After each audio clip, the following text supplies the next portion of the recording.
Ayan, magandang umaga po sa ating lahat. Sa ngalan po ng Napico Christian Alliance Fellowship, malugod po namin kayong tinatanggap sa ating worship service. Ngayong araw, habang tayo po ay naghahanda sa pagsamba, hinihikayat namin ang bawat isa na ilagay sa katahimikan ang ating mga puso at ituon ang ating isipan sa Panginoon. Mga kapatid, tayo po ay tumayo bilang paggalang sa salita ng Diyos. Basahin po natin ang Psalms chapter 128 verse 1 to 2 bilang ating call to worship. Mapalad ang bawat isa na may takot sa Panginoon at lumakad sa kanyang mga daan. Purihin ang Panginoon sapagkat siya ang pinagmulan ng lahat ng pagpapala sa ating buhay at pamilya. Tayo po ay manalangin. Panginoon namin Diyos, makapangyarihan sa lahat, sa umagang ito, lumalapit kami sa iyong na may pagkumbabang puso upang sambahin at dakilain ang iyong banal na pangalan. Ikaw lamang karapat dapat sa lahat ng papuri, pasasalamat at pagsamba. Salamat sa panibagong araw na iyong pinagkaloob at pagkakataong muli kaming mapagtipon bilang iyong pamilya upang sumamba sa iyo sa espiritu at katotohanan. Panginoon, sa espesyal na araw na ito ay nagpapasalamat kami sa iyo para sa buhay ng mga ama. Salamat sa kanilang pagmamahal, sakripisyo at pangunguna sa kanilang mga pamilya.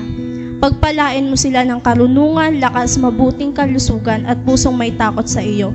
Naway maging haligi sila ng pananampalataya sa kanilang tahanan at maging mabubuting halimbawa ng pag-ibig, katapatan at kabanalan sa kanilang mga asawa, mga anak at sa buong sambahan. Ito po ang aming dalangin sa makapangyarihang pangalan ng aming Panginoon at tagapagligtas na si Jesucristo. Amen and amen. Handa na po ba tayong magpuri sa ating Panginoon? Sabi nga po sa kanta, This is the day that the Lord has made. Kaya inaanyayahan ko po ang praise and worship team para pangunahan tayo sa pagsamba. Hallelujah! God is good! And all the time. Again, God is good. And all the time, God is good. Tunay nga po na walang makakahigit sa ating Panginoon. Siya ay tunay na Diyos sa ating buhay at ang ating buhay ay dapat ay nasa Kanya lang. Kaya ibigay natin ang ating buhay para sa ating Panginoon, buong puso, buong isip, at buong kaluluwa. Siya ay purihin at sambahin sa oras na to, sa araw-araw ng ating buhay dahil nararapat na siya ay sambahin at pasalamatan sa lahat ng gawa na kanyang ibinigay sa atin. Tama po ba? Maaari po bang batiin natin ang ating mga katatayan sa araw nito, ang ating mga haligi ng tahanan? Happy Father's Day! Happy Father's Day po sa inyong lahat. Tunay na masaya ang bawat isa dahil kung walang tatay, wala rin ang bawat isa, 'di ba? Sa ating sambahang ito. At 'yun ay dapat nating ipinagpapasalamat sa ating Diyos na buhay dahil sa kalakasang ipinagkakaloob niya sa ating mga haligi ng tahanan, tayo ay naririto buong pusong nagpupuri at sasamba. At ibigay natin sa ating Diyos lahat ng kapurihan na yan. At naniniwala po ba kayo na walang imposible sa ating Diyos na buhay? Walang imposible, kaya siya ay purihin. Umawit tayo ng buong puso, sabay-sabay tayong pumalakpak sa pangalan ng ating Panginoong Jesus. Hallelujah!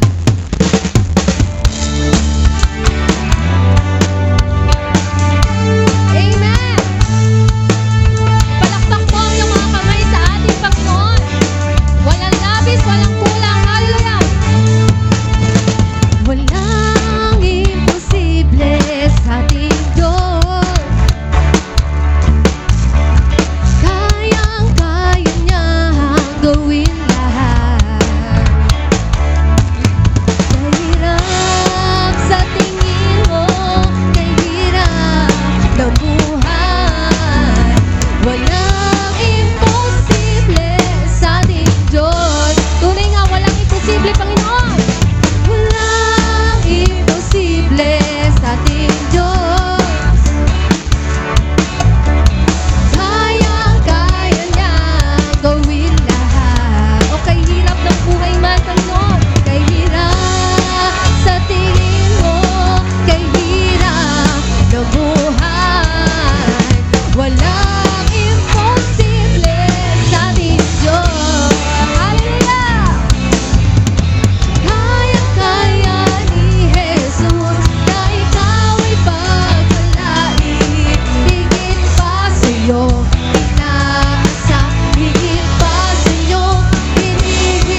walang imposible. Lahat ay kaya namin mapagtagumpayan sa tulong mo, Panginoon. Sa iyong kalakasan, Panginoon. Kaya patuloy kaming magtitiwala sa pangako mo, sa iyong salita, na kahit noon pa man, Panginoon, hindi mo na kami pinabayaan, O Diyos. Marami mang kami mga suliranin sa buhay. Patuloy kang nandyan. Patuloy mo kami sinamahan. Hindi mo kami iniwan. May mga bagay man kaming hindi pa agad dumarating. Mga kahilingang hindi pa natutupad. Pero tiwala kami, Lord God, na sa pangalan mo, Jesus, lahat ng ito ay makikita namin at masusumpungan namin, Panginoon. Sa iyong kalooban. Hallelujah. Tunay kang Diyos na buhay. Walang makakahigit sa iyo, Panginoon. Kaya muli kaming aawit ng pagsamba. Tapat na pagsamba, O Diyos. Hallelujah. Ako'y nagtitiwala sa iyo. Kalakasan ko'y nanggagaling sa iyo. Ako'y nagtitiwala sa iyo. Salita mo ang tanging sandigan ko. Muli awitin natin, church. Hallelujah. Wala sa'yo. Ikaw ay magtiwala sa salita ng Panginoon. Ikaw ay magtiwala sa lakas na ipinagkaloob niya sa iyo. Patuloy tayong magtiwala sa ating Diyos na buhay. Hallelujah. Ano man ang karanasan o pinagdaraanan natin sa buhay, tayo ay patuloy na magtiwala sa ating Panginoon. Ako'y magtitiwala, Panginoon. Ako'y nagtitiwala sa iyo. Kalakasan ko'y nanggagaling sa iyo. Ako'y nagtitiwala sa iyo. Salita mo ang tanging sandigan ko. Kahit sa anong panahon, kahit anong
labis na kalakasan.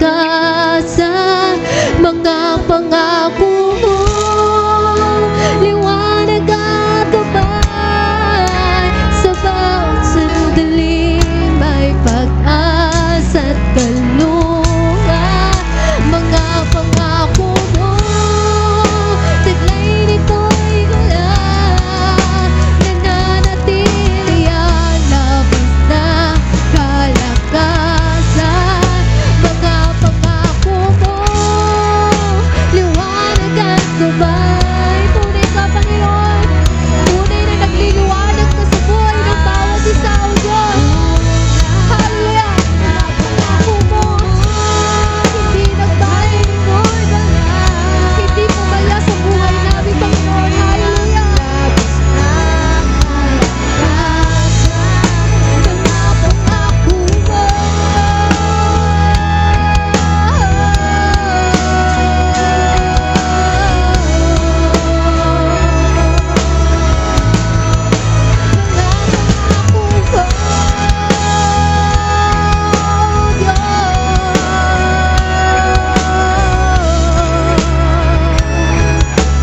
Hallelujah! Patuloy kaming magpapasalamat sa iyo, Panginoon, sa pagiging tapat at makapangyarihang Diyos sa buhay sa aming lahat. Hallelujah! Sa iyo ang lahat ng papuri at pagsamba. Ibigay natin ang mataas na palakpak sa ating Panginoon. In Jesus' name, in Jesus' name. Hallelujah! Amen and amen. Ayan, na-bless po ba tayo? Amen po ba? Ang hina, amen po ba? Ayan, para naman po sa ating scripture reading, papangunahan po tayo ni Jasper Taton at susundan po ni Pastor Rafi Malang para sa mensahe ng salita ng Diyos. Inaanyayahan ko po ang lahat na tumayo para sa pagbabasa ng salita ng Diyos. Buksan po natin ang Biblia sa Psalms chapter 128, verse 1 to 6. Psalms chapter 128, verse 1 to 6. Mapalad ang bawat tao na kay Yahweh ay may takot, ang maalab na naisay sumunod sa kanyang utos. Kakainin niya ang bunga ng kanyang pinaghirapan. Ang taong ito ay maligaya at maunlad ang pamumuhay. Verse 3, sa tahanan ng asawa ay parang ubas na mabunga at bagong tanim na olibo sa mayapag ang anak niya. Verse 4, ang sinuman kung si Yahweh buong pusong susundin, buhay niya ay uunlad at laging pagpapalain. Verse 5, mula sa Zion, pagpapala nawa ni Yahweh ay tanggapin at makita habang buhay, pagunlad ng Jerusalem. Verse 6, ang magiging iyong apo, nawa iyong makita rin. Naway maging mapayapa itong bayan ng Israel. Salamat sa salita ng Diyos, maaari na po tayong umupo. Good morning. Okay yung patugtog mo, Miguel, ha? Okay, salamat po sa ating mga tagapanguna sa ating praise and worship. Kanina po ay pinangunahan tayo ng mga young teens. Young teens yung height.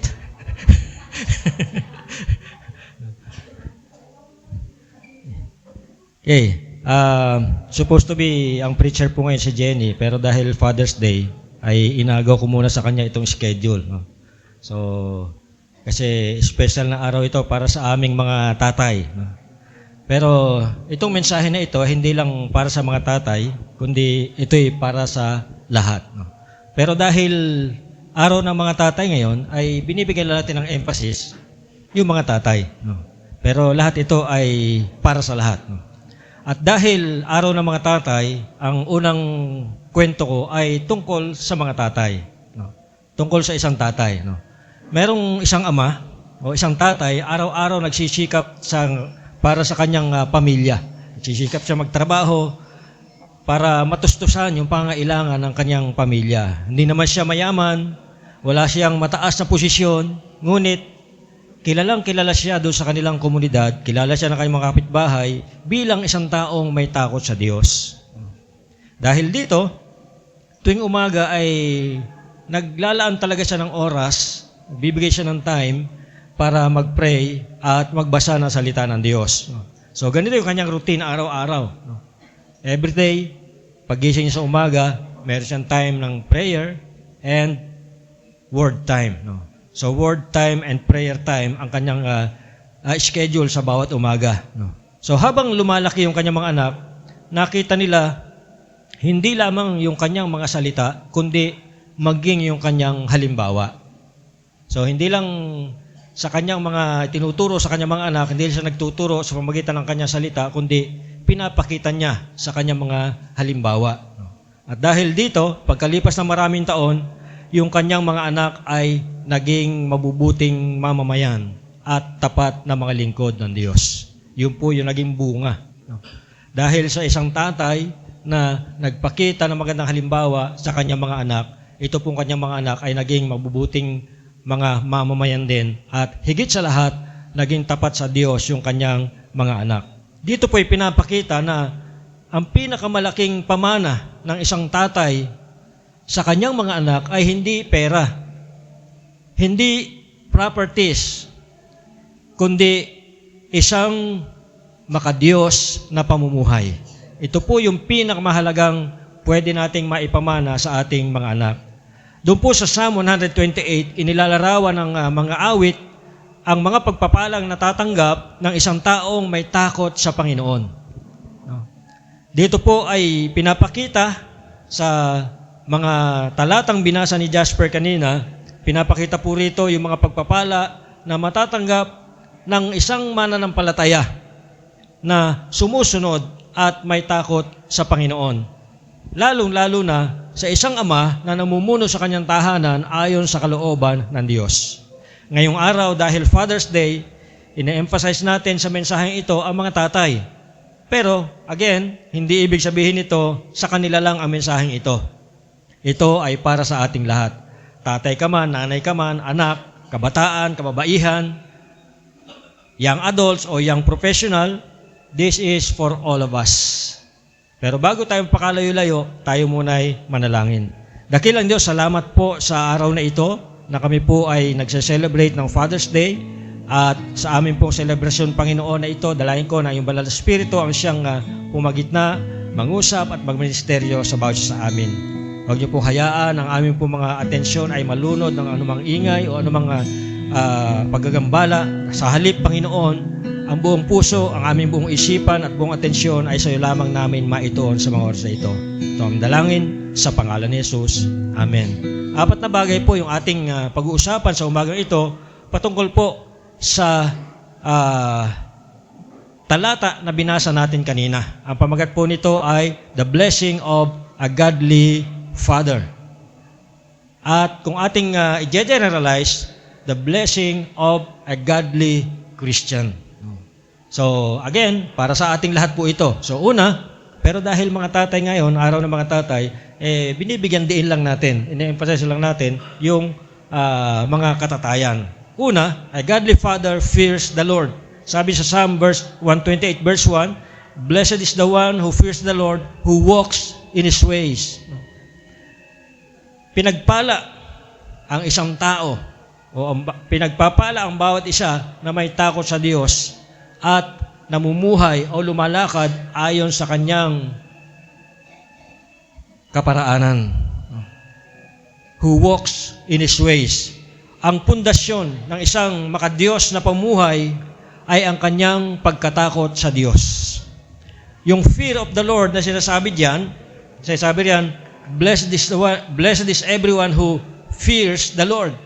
Yung fear of the Lord na sinasabi riyan ay hindi takot na parang nangangamba ka ng kaparusahan, natatakot ka na maparusahan. Hindi ito yung takot na parang natatakot ka sa multo, ganun. Hindi ganun itong pagkatakot na ito.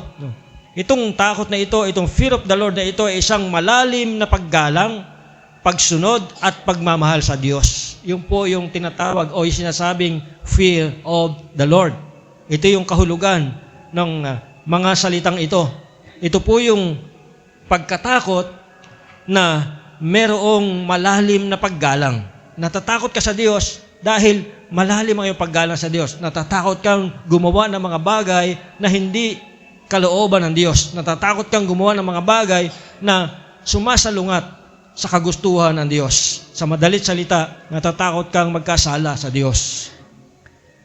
Malalim na paggalang, malalim na pagsunod, at pagmamahal sa Diyos. Ito po yung fear of the Lord. Ang isang tatay o ang isang Kristiyano na may takot sa Diyos ay inuuna ang Diyos sa kanyang buhay. Amen po ba? Ang isang Kristiyano o ang isang tatay na may takot sa Diyos, inuuna ang Diyos sa kanyang buhay. Kaya, blessed is the man who fears the Lord. Sabi sa Matthew 6:33, di ba? Seek first His kingdom and His righteousness, and all these things shall be added unto you. Ano po ba yung mga all these things na sinasabi roon? Yung po yung lahat ng ating pangangailangan. Kapag inuna natin ng Diyos, kapag pinrioritize natin ng Diyos, kapag ang Diyos ang ginawa nating number one sa ating buhay, all these things shall be added unto you. Lahat ng ating pangangailangan, sagot ng Diyos. And minsan may bonus pa yan, hindi lang pangangailangan, minsan pati yung luho binibigay ng Diyos kapag ang Diyos ay nalulugod sa iyong buhay. Kaya, blessed is the man who fears the Lord. Dahil inuuna niya ang Diyos sa kanyang buhay, pinagpapala ng Diyos ang kanyang buhay. Ang isang Kristiyano, ang isang tatay na may takot sa Diyos, gumagawa ng mga desisyon ayon sa salita ng Diyos. Hindi siya nagpapadalos-dalos sa kanyang mga desisyon, hindi siya gumagawa ng mga bagay na ayon sa kanyang sariling kaalaman lang, hindi siya gumagawa ng mga desisyon ayon sa sarili niyang kapasyahan lamang, kundi sa bawat plano, sa bawat desisyon na kanyang ginagawa, sinasangguni niya ang Diyos. Kinukonsultan niya ang Diyos. At hindi siya nagdidesisyon ng walang direksyon ng Diyos sa kanyang buhay. No? Ang isang Kristiyano, isang tatay na may takot sa Diyos ay nagiging mabuting halimbawa sa kanyang pamilya. Yan. So, hindi lang ito sa mga tatay. Kumusta naman mga kabataan? Lalo na yung mga kabataan na hindi pa Christian yung kanyang family. No? Diba? Kumusta naman yung halimbawa natin sa bahay? Pag inutusan ka ng nanay mo, anong response mo? No? Paano ka sumagot? Ay, ganyan pala yung mga Christian. No? So, baka hindi natin madala sa Panginoon yung ating pamilya dahil sa ating mga halimbawa na nakikita sa atin. No? So, dapat maging mabuting halimbawa, hindi lang sa ating pamilya, kundi maging sa ating trabaho, maging sa ating komunidad. Ang isang Kristiyano na may takot sa Diyos, dapat ay maging isang mabuting halimbawa. Parang bahay na may matibay na pundasyon. Kapag dumating ang bagyo, hindi basta-basta natitinag ang isang bahay na matibay ang pundasyon. O kahit lindol ang dumating. Ganito rin ang isang Kristiyano, ang isang tatay na nakatayo sa takot sa Panginoon. Matibay at may paninindigan, hindi basta-basta na napapabagsak ng anumang tukso, anumang pagsubok, dahil matibay ang kanyang pundasyon. Kaya mga tatay, mga kapatid, mga mananampalataya, mga tagasunod ni Kristo, hindi lamang nakikinig ang ibang mga tao sa atin. Tinitingnan po nila kung paano tayo namumuhay. No? Hindi lang po nila tayo pinapakinggan, kundi tinitingnan nila yung ating pamuhay. Pangalawa, a godly father enjoys God's provision. Diba? Ito yung maganda rito. Kapag tayo ay may takot sa Diyos, kapag tayo ay sumusunod sa Diyos, may enjoy natin yung kanyang provision. May enjoy natin yung kanyang mga pagpapala. At lahat ng pangangailangan natin, ipagkakaloob ng Diyos sa atin. Sabi diyan, when you eat the labor of your hands, you shall be happy, and it shall be well with you. No? Kaya, di ba, masarap yung nai-enjoy natin yung ating pinagpaguran. No? Diba, kapag araw na sweldo, kahit na parang sibuyas yan, nakakaiyak, no? At least kahit papaano na-enjoy natin dahil pinagpaguran natin yon. No? So, pinagpapala ng Diyos ang isang taong masipag at tapat. Hindi ibig sabihin na magiging mayaman ang lahat. course, merong mga pinagpapala ng Diyos na yumayaman, pero hindi naman ibig sabihin na lahat tayo ay maganda kung yayaman tayo lahat. Sandali lang na palitan yung ating aircon na hindi umaandar, di ba? Kung mayaman tayo lahat. Maganda yon. Pero hindi ibig sabihin na magiging mayaman ang lahat. Pero ang sinasabi rito, merong kasiyahan, hindi ka man mayaman, meron kang kasiyahan at kapayapaan sa iyong buhay. Bunga ng marangal na paggawa. Bunga ng iyong marangal na pagtatrabaho. Ang isang makadiyos na Kristiyano ay nagtatrabaho ng may integridad. Ano pong ibig sabihin nito? Kahit wala si boss, nagtatrabaho pa rin ng tapat. No? Hindi yung when the cat is away, the mouse will play. No? So, may nakakakita man o wala, tapat pa rin. Yan po ang nagtatrabaho ng may integridad. Ang isang makadiyos na Kristiyano ay tapat sa kanyang responsibilidad. Ano man yung responsibilities natin, dapat maging tapat tayo. Dahil pinagkatiwala sa atin yon. So kung binigyan ka ng responsibility ng boss mo, binigyan ka ng responsibility ng teacher mo, o binigyan ka ng responsibility sa church, dapat maging tapat tayo doon. No? Ang isang makadiyos na Kristiyano ay umaasa sa Diyos bilang tunay na tagapagbigay. So hindi tayo sa tao umaasa, hindi yung ating trabaho, ang ating security, kundi sa Diyos tayo umaasa at nananampalataya. Kasi anytime, yung lahat na yan ay pwedeng mawala sa atin. Pero ang Diyos, ang pangako na, hindi niya tayo iiwan. He will never leave you nor forsake you. So, yan po yung pangako ng Diyos. So, maraming mayaman, pero hindi masaya. Diba? Anong gusto mo? Mayaman? Pero di masaya. Mayaman na lang. Di baling hindi na masaya.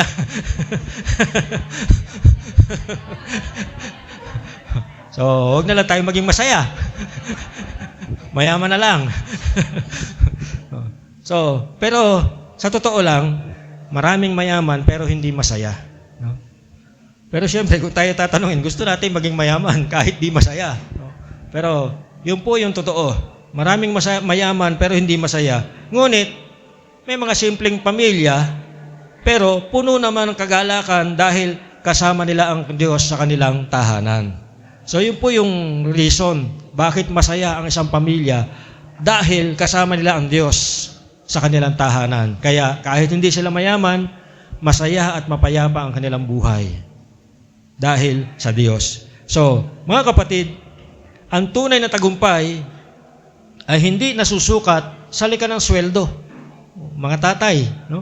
Hindi sukatan ang laki ng sweldo, no?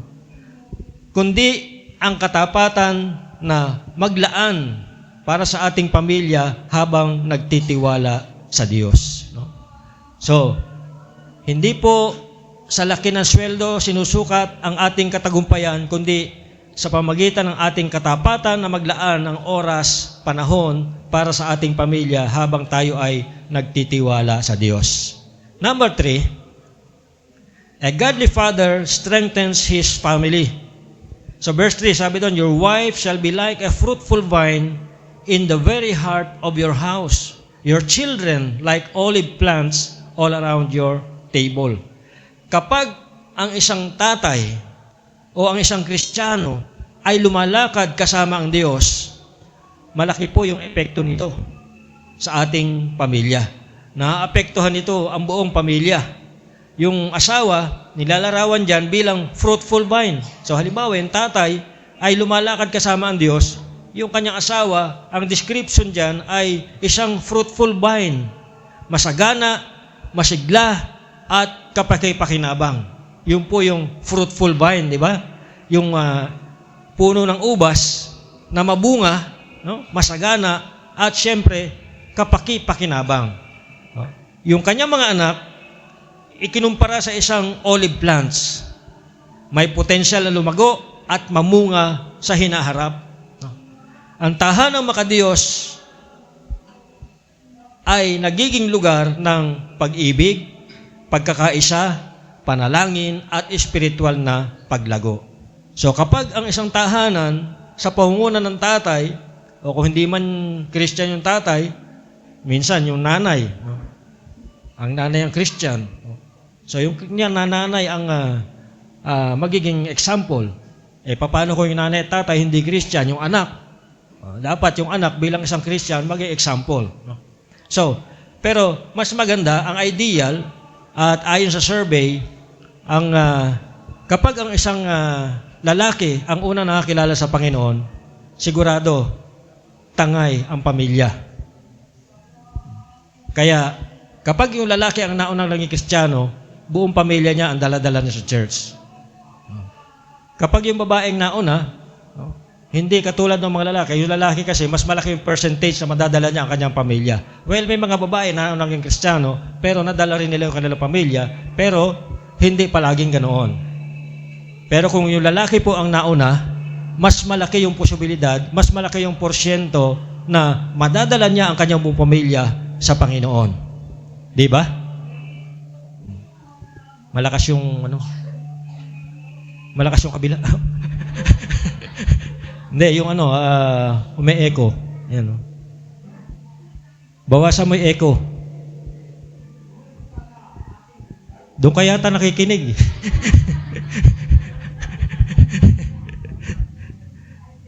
Yan. Okay. So, ang ama, kung lalong Kristiyano ang ama, para siyang thermostat. Alam niyo yung thermostat? Yung aircon natin, may thermostat yan. Yung mga thermos, may thermostat yan. Yung mga pakuluan ng tubig, yung electric kettle, may mga thermostat yan. Yung thermostat, hindi lamang niya sinusukat yung temperature. Tinutulungan niya itong itaas o ibaba. So, itong aircon natin, may nakaset yan na temperature. So, yung thermostat ang nagkocontrol yan. Kapag na-reach na yung nakaset na temperature, mamamatay na yung compressor. Sa mga electric kettle naman, kapag na-reach na yung boiling point, mamamatay na yung electric kettle. So, yun po yung ginagawa ng thermostat. So, yung mga tatay daw, na mananampalataya, parang thermostat. Hindi thermometer. Kasi yung thermometer, sinusukat lang yung temperature. No? Minsan, nilalagay sa kilikili. Dati, sa puwet pa nga. Tapos, nalagay sa bibig. Sukat na sukat. Di ba? Pero ngayon, binabaril na lang. Mabilis. No? So, hindi siya parang thermometer. Ang thermostat, hindi lamang niya sinusukat yung spiritual na temperature ng tahanan, tinutulungan niya itong itaas. So tayo mga tatay bilang thermostat, tinutulungan nating pataasin yung spiritual temperature sa ating tahanan. Kaya mga tatay, tayo po yung pangunahing spiritual leaders ng ating tahanan. Tayo po yun. Huwag nating huwag nating i-delegate yun. Huwag nating pabayaan yun. And then lastly, a godly father leaves a lasting legacy. Ito po yung kanyang iniiwanan, ipinapamana. Lasting legacy. Sabi diyan, yes, may you see your children's children, peace be upon Israel. So kasi isinulat itong awit na ito para sa mga Israelita, kaya peace be upon Israel. Pero as sinasabi po riyan, ang pagpapala ng isang makadiyos na tatay ay umaabot hanggang sa susunod na henerasyon, hanggang sa next generation. Kaya sabi riyan, may you see your children's children. Apo na yun. At yung ibang mga tatay, pinagpapala ng gusto ng Panginoon, nakikita pa niya, naabot pa niya yung apo sa tuhod. At may mga matatanda nung araw sa probinsya, may mga tinatawag pa silang apo sa talampakan. Diba? Yung anak niya, nanganak, apo na yon. Tapos yung apo niya, nanganak pa rin, apo sa tuhod. Diba? Yung yung anak nung apo niya, hindi ko na nasundan. Yun yung apo sa talampakan. No? So, may mga matatanda sa amin nung araw, meron silang mga gano'n, inabot nila. No? yung apo nung apo niya. No? Kaya hindi lang apo sa tuhod, kundi apo, inabot pa niya yung apo sa talampakan. So, umaabot yung pagpapala ng isang makadiyos na ama sa mga susunod na henerasyon. Ito, ang pinakamahalagang maiiwan ng isang tatay sa kanyang pamilya ay una, yung pananampalataya. Ito yung pinakamahalagang maipasa niya sa kanyang pamilya, yung pananampalataya. Pangalawa, yung mabuting halimbawa. At syempre, makadiyos ng mga pagpapahalaga at yung pagmamahal sa Diyos. Yun po yung mga bagay na napakaganda nating iwanan, ipamana sa ating pamilya. No? Maraming tao nakakaalala sa kanilang tatay, hindi dahil sa kanyang yaman. Dahil maraming mga tatay naman, hindi naman talaga mayaman, kagaya ko. Ang ipapamana ko sa mga anak ko, yung pinagtitigis-tigis ako na nga sila. Ngayon, 2 na lang ipapamana ko. Metrobank na lang, saka HSBC, yung papamana ko sa kanila. So, tigisa si LJ at si Robic. No? Yun ang maipapamana ko sa kanila. No? Kayo na bahala. Pero, ang isang tao, o isang kristyanong tatay, o kahit hindi tatay, o bilang mga future tatay ng mga lalaki na narito, ito yung magandang maalala sa atin. Maraming tao naaalala nila kailang tatay hindi dahil sa kanyang kayamanan, kundi dahil sa kanyang panalangin, katapatan at pagmamahal sa Panginoon. Yun po yung magandang maipamana natin, maipakita natin. Kaya, tanungin natin yung ating mga sarili, lalong-lalo ng mga tatay, anong uri ng pamana ang iiwan ko sa aking mga anak at apo? So, basta ako, meron na akong maipapamana. Kayo, tanungin niyo sarili niyo. Anong uri ng pamana ang aking iiwan sa aking mga anak at apo? Dito po sa Psalm 128, pinapakita po na ang tunay na pagpapala ng isang ama ay hindi lamang nasa material na tagumpay, kundi sa kanyang relasyon sa Diyos. Ang makadiyos na ama, ang makadiyos na Kristiyano, una, merong takot sa Diyos. May fear of the Lord. Pangalawa, ini-enjoy niya yung provision ng Diyos. Pangatlo, ini-strengthen niya, pinapalakas niya ang kanyang pamilya. And lastly, nag-iiwan siya ng legacy na pangmatagalan. Leaving a lasting legacy. Sa panahon ngayon, ang kailangan ng mundo ay mga tatay na may takot sa Diyos, namumuno sa kanilang pamilya sa pananampalataya at nag-iiwan ng espiritual na pamana sa susunod na henerasyon. Kaya ang hamon sa ating lahat, lalong-lalo na sa mga tatay, ang pinakamahalagang regalo na maibigay natin sa ating pamilya ay hindi ang laman ng ating bulsa. Kaway-kaway, yung may laman ng bulsa ngayon. Yun lang. Yun ang malungkot na katotohanan. So, kaya hindi yung laman ng ating bulsa ang pinakamahalagang regalo kasi wala naman laman yan. Di ba? So, hindi yung laman ng ating bulsa ang pinakamahalagang regalo na ibibigay natin, kundi yung halimbawa ng isang pusong lubos na sumusunod sa Panginoon. Amen? So again, hindi yung laman ng bulsa kasi wala naman laman talaga yan. Dumadaan lang. No? Here today, gone tomorrow. Yun po yung masakit na katotohanan. Kung saan nga kinukumpara yung sweldo eh. No? Diba? Parang ano raw, parang monthly period daw. 3 days lang, wala na. Parang sibuyas, nakakaiyak. No? Yan lang yung mga ibang comparison. So again, ang pinakamahalagang regalo o pamana na maibibigay natin sa ating pamilya ay ang halimbawa ng isang pusong lubos na sumusunod sa Panginoon. Tayo po ay manalangin. Ama naming nasa langit, salamat po sa kaloob ng mga tatay sa bawat pamilya. Dalangin po namin na gawin po ninyo silang mga lalaking may takot sa inyo, tapat sa pamilya, at matatag sa pananampalataya. Pagpalain po ninyo ang bawat tahanan at tulungan ang mga tatay na maging mabuting halimbawa ng pag-ibig, katapatan at pagsunod kay Kristo. Nawa ay makita ng kanilang mga anak ang inyong biyaya sa kanilang buhay at maipasa nila ang kanilang pananampalataya sa susunod na henerasyon. Itong aming dalangin sa pangalan ni Jesus. Amen. Ayan, maraming salamat po, Pastor, sa napakagandang mensahe na ibinahagi mo sa amin. Ngayon naman po ay dadako na tayo sa ating offering na papangunahan po ni Micaela of Merga. Para po sa ating tithes and offering, may babasahin lang po ako sa Proverbs chapter 3 verse 9 to 10. Mga Kawikaan chapter 3 verse 9 to 10.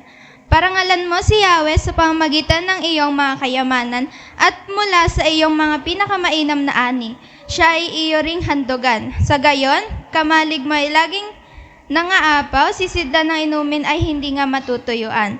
So this verse is a promise of stewardship. Kahit last money na natin yon, huwag tayong mag-alala. And mag-trust tayo kay Lord kasi bibigyan niya tayo ng maraming blessings na higit pa sa hinihingi natin. Maaari na po tayong magbigay. Ayan, bago po palang lahat, may inanda po ang youth, NCOF Youth para sa inyo. Panoorin po muna natin to. Happy Father's Day!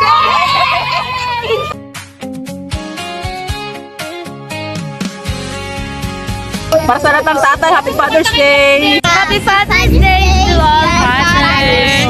Happy Father's Day!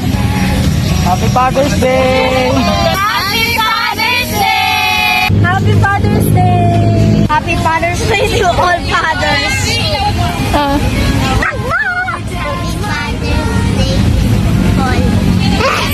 Happy Father's Day! Happy Father's Day po sa lahat ng mga tatay, especially sa daddy ko. Thank you for everything that you do, for always supporting me and taking care of us kahit malayo ka. Ingat ka po palagi, Daddy. I love you. Happy Father's Day. Happy Father's Day to my lolo and tatay. I wish you all good health and mahal na mahal ko po kayo. And also, Happy Father's Day to all fathers. Happy Father's Day, Daddy! I love you so much, Daddy! More blessings to you and thank you for everything na ginawa mo para sa amin at sa lahat ng sakripisyo na ginawa niyo po sa amin. Happy Father's Day po sa lahat, mga tatay! Happy Father's Day, Daddy. Thank you for everything. I love you. God bless.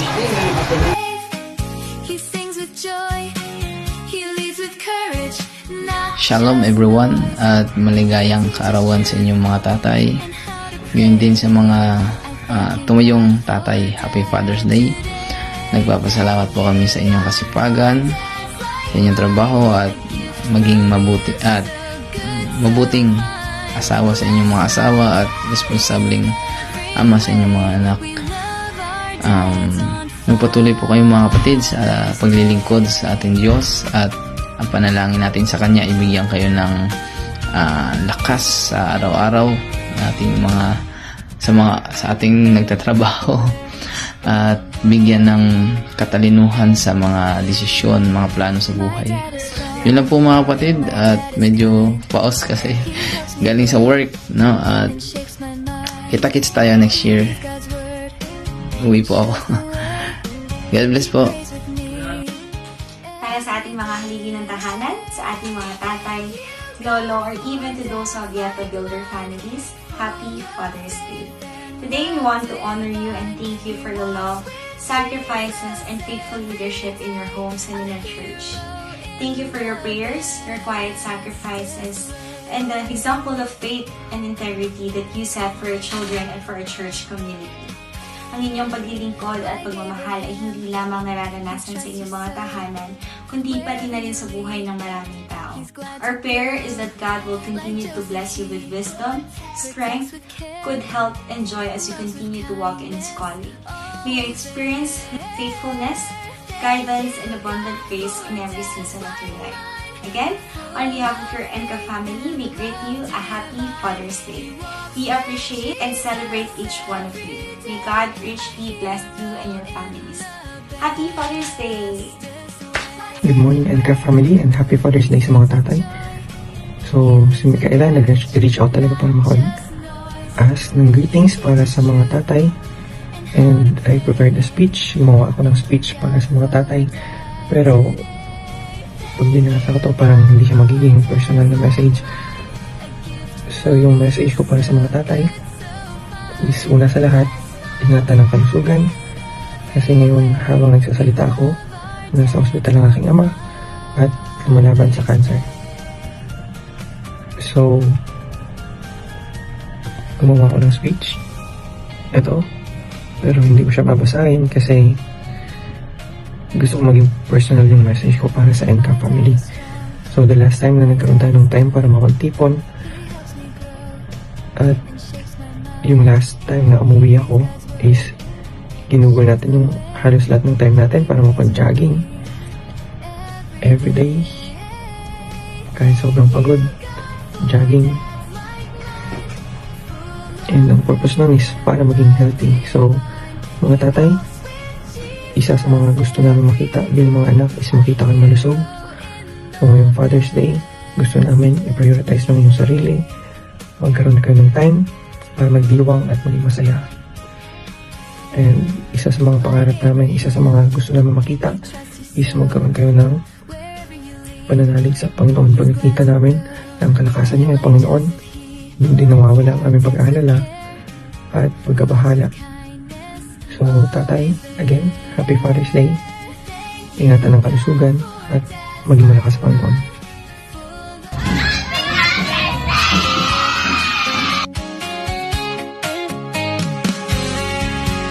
My dad is strong, my dad is kind. He helps me grow and shapes my mind. He reads God's word and shows the way. He prays with me every day. Thank you, God, for dads like mine, full of faith and love divine. He walks with Jesus every day, a hero in the bestest way.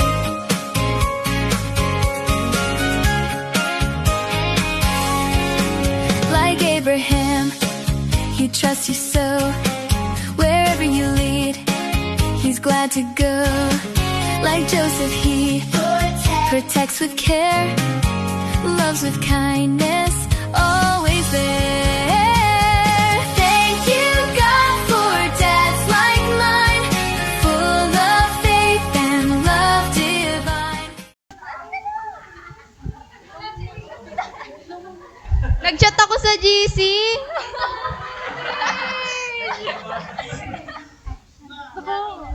Happy Father's Day po sa lahat ng ating mga tatay. Today isn't just about one kind of dad. It's for the tatay who works double shifts so we don't have to worry. For the single dad who became both mom and dad. For the stepdad who chose to love without conditions. For the lolo who became a second father. For the kuya who stepped up. For every man who showed up, stayed, and taught us to be better. Salamat sa mga tahimik na sakripisyo, sa pagod na hindi nyo pinapakita, sa mga gabing puyat para lang masiguradong ayos kami, sa mga payo na minsan hindi namin pinapakinggan agad para napatunayan namin tama kayo in the end.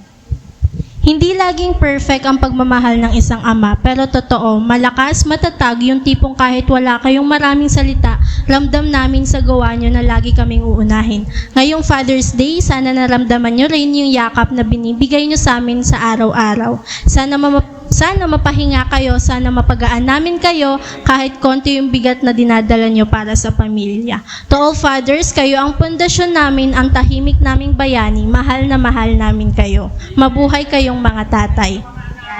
Iba-iba man ang papel ng mga ama sa ating buhay. Mayroong laging nasa tabi, mayroon namang nasa malayo at nagsusumika para sa kinabukasan ng kanilang pamilya. Ngunit isa lang ang kanilang layunin, ang magmahal, gabayan at suportahan tayo sa abot ng kanilang makakaya. Today, we celebrate your love, hard work, and dedication to your families. Thank you for your guidance, support, and countless sacrifices. Muli, Happy Father's Day sa mga tatay. Happy Father's Day po. Ayan, para naman po sa ating acknowledgement and announcement, ina-acknowledge ko po ang lahat na tumayo kanina sa ating devotion. Pinangunahan po tayo ni Ate Vanessa Asas, sa ating praise and worship team, ang ating song lead, si Ate Teacher Monica Fernandez at kanyang mga backup, Ate Carmina Fernandez and Ate Dang Malang. And para naman sa mga instruments, sa keyboard, Jermaine Taton, sa guitarist, meron tayo si Justin Soriano, Kuya Henrik, Kuya Janjan, and ang ating drummer, Pastor Vladimir Venus Malang. Para naman sa tumayo ngayon, MC, yours truly, call to worship, yours truly, offertory, Micaela Obmerga, scripture reading, Jasper Taton, announcements, yours truly. Prayer meeting every Wednesday at 8 o'clock p.m. Youth Connect every Sunday after service na pinangungunahan po ni Pastor Vlad and ni Ate Cathy. Children's Sunday School every Sunday at 3 o'clock p.m. Don't Watch every Saturday at 5:30 a.m.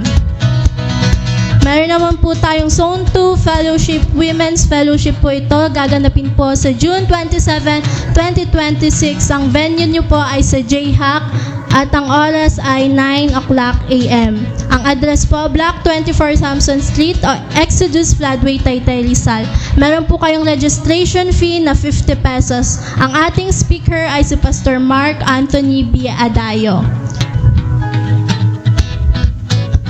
Para naman sa ating mga birthday celebrant, sa June 18, we have Kuya Bob Taton.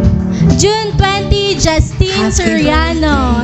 June 24, Nanay Lemmy Venus. June 25, Kuya Henrik Malang. At ayun lamang po, maraming salamat po. Tinatawag ko po muli si Pastor Rafi para sa ating closing and benediction. Before our closing prayer,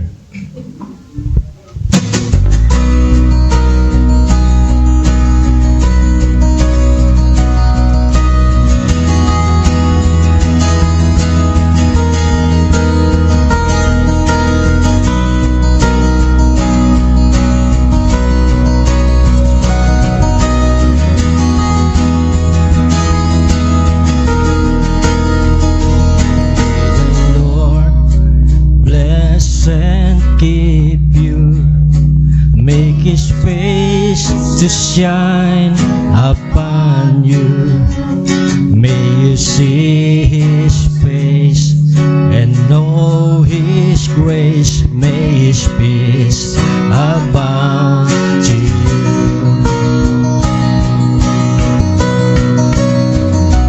May the Lord bless and keep you. May His face to shine upon you. May you see His face and know His grace. May His peace abound to you.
Our gracious and loving Father, we thank you and we come before you with grateful hearts, thanking you for the privilege of worshiping you today. Salamat po sa iyong banal na presensya na pumuspo sa lugar na ito at sa mga katotohanan mula sa inyong salita na nagpapaalala sa amin ng pagpapala ng isang mananampalataya na sumusunod sa iyo. Lord, we pray that the message you have heard will not remain only in our minds, but will take root in our hearts and be reflected in our daily lives. Help every father to fear you, to walk in your ways, and to lead his family with wisdom, humility, integrity, and love. Bigyan niyo po kami ng kalakasan bilang mga tatay, Panginoon, na maging mga faithful spiritual leaders who will point our homes to Jesus Christ. We thank you for every father represented here today. Bless them with good health, renewed strength, wisdom in every decision, and steadfast faith in you. Reward their sacrifices, comfort those who are weary, encourage those who are discouraged, and provide for every need they carry. May they continually experience the joy of serving you and the peace that comes from walking in obedience to your word. Dinadalangin din namin, Panginoon, ang bawat pamilya. Lord, we pray that you will bind husbands and wives together in love. Turuan niyo po ang mga anak na i-honor at sundin ang kanilang mga magulang. And Lord, we pray that every Christian home will be a place kung saan ang pag-ibig ni Kristo ang mararanasan at mararamdaman. At ang kanyang salita ay pinapahalagahan. At ang bawat panalangin ay pinapractice sa bawat tahanan. Nawa ang aming mga tahanan ay maging patutuo ng iyong biyaya at maging instrumento kami sa pagpapalaganap ng inyong kaharian. I-bless niyo po ang aming church family. Unite us with love, purpose as we continue to serve you. Use us to be the lights in our community, sharing the hope of the gospel wherever you send us. At mamaya po sa aming paghihiwa-hiwalay, dalangin po namin na hindi po namin iiwanan ang inyong presensya. Lord, go before us this week. Protect us from harm. Guide our steps, strengthen our faith, and give us opportunity to glorify you through our words, actions, and witness. Nawa kami po ay maging tapat na tagasunod ni Kristo sa aming mga tahanan, sa aming mga pinagtatrabahuhan, sa aming mga eskwelahan, at sa aming komunidad. We give you all the praise, honor, and glory, for you alone are worthy. In the precious and powerful name of our Lord and Savior, Jesus Christ, we pray. Amen. Now may the Lord bless you and keep you. May the Lord make His face shine upon you and be gracious to you. May the Lord lift up His countenance upon you and give you peace. May the God who blesses those who fear Him establish your homes in His love.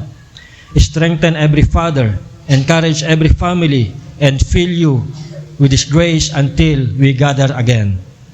Go in the peace of Christ, serve the Lord with joy, and be a blessing to others. In the name of the Father, of the Son, and of the Holy Spirit, we pray. Amen.